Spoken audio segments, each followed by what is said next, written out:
The air inside the training dome buzzed with static. Cadets lined the walls, sweat dripping from their temples, eyes darting toward the figure standing at the center, a young woman with trembling hands. Her name was Elara Ward, and today she'd already been told twice to get out. "You don't belong here," one of the senior instructors had barked, his voice cutting through the metallic hum of the combat drone hovering above the floor. "This isn't a simulator for civilians." But Elara didn't move. She couldn't, because deep down, something inside her whispered, "Stay." Before I tell you what happened next, tell me in the comments where you were watching from. I love knowing who has listening.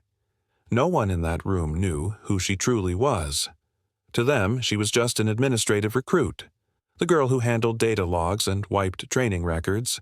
But once, long ago, she'd been someone else entirely, someone who'd seen war from the inside. The combat drone floated closer, its sensors glowing a cold, electric blue. Its machine voice broke the silence. "Awaiting command input." The instructor folded his arms. "Cadet Vargas, show her how it's done." Vargas stepped forward, smirking. The drone recognized his command instantly, moving in perfect rhythm with his hand gestures. It was a dance of dominance, metal responding to flesh, precision responding to confidence. The cadets clapped, some cheering. Elara stayed silent, but inside, memories clawed their way back, the desert heat, the burning sand, the sound of rotors above a wounded convoy, the voice of her old commander saying, "You're the only one it listens to." She looked at the drone. Then, without a word, she lifted her hand. A faint pulse flickered in her wrist, a signal she hadn't felt in years. The drone's sensors stuttered. The crowd noticed. Murmurs rippled through the dome. "Wait, what's it doing?" someone whispered. The drone turned, toward her. Vargas frowned. "What the hell?" The instructor shouted. "Override command, lock it down." But the drone didn't respond to him. It hovered perfectly still, the air vibrating in its wake. Then it lowered itself, inch by inch, until it hovered before Elara like a creature recognizing its master. For a heartbeat, no one breathed. Then the whispers began. "Who is she?" Elara's pulse raced. She wanted to speak, to explain. But where could she even begin? She hadn't meant for it to happen. The implant in her arm, the classified neural interface she'd once been forced to abandon, it still worked. And now the drone was obeying her, even though she no longer had clearance, no command code, no right. The instructor stormed closer, fury etched into his face. "Deactivate it! Now!" But Elara's voice trembled. I can't. It's linked to me." "Linked? Don't lie to me, Ward. No civilian has that level of access." And then the moral weight hit her. Hard. Should she reveal the truth? That she'd once served in Project Helix, the secret program that merged human minds with combat AI? That the program had been shut down after a rogue drone wiped out an entire unit because of her miscalculation? Her throat tightened. She thought she'd buried that life forever.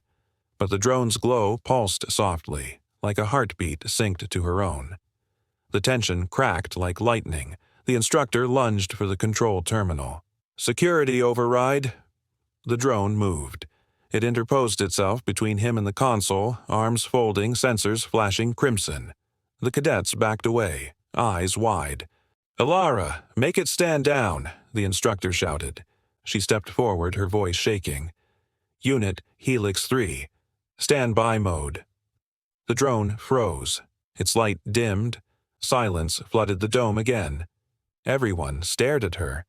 Not with ridicule this time, but something different. Fear, awe, curiosity. The commander arrived moments later. Colonel Haynes, the man whose orders could end careers with a word.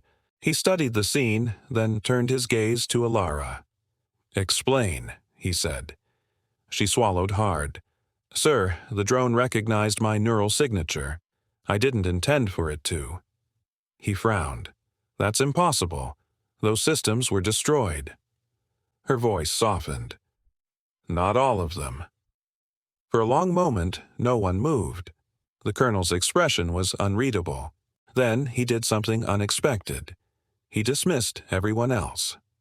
When the dome emptied, he stepped closer and said quietly, "You're the one they called Ghost Link, aren't you?" Elara nodded. Her eyes glistened. That name died years ago. He looked at the drone, now resting idle beside her. Maybe it's time it didn't.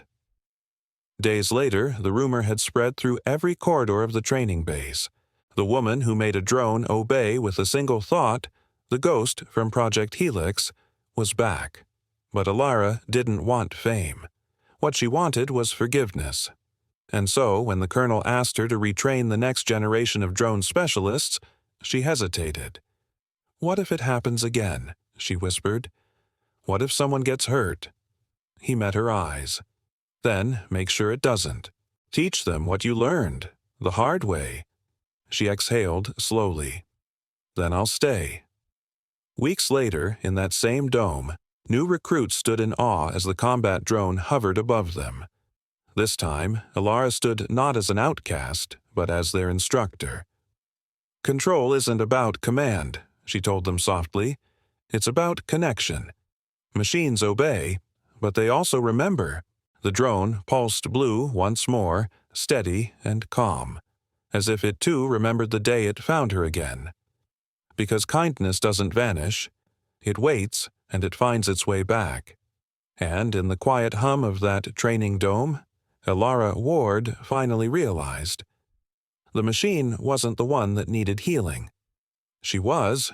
If this story moved you, don't forget to like, subscribe, and share it with someone who believes in second chances. And tell us below, what would you have done if the drone obeyed you?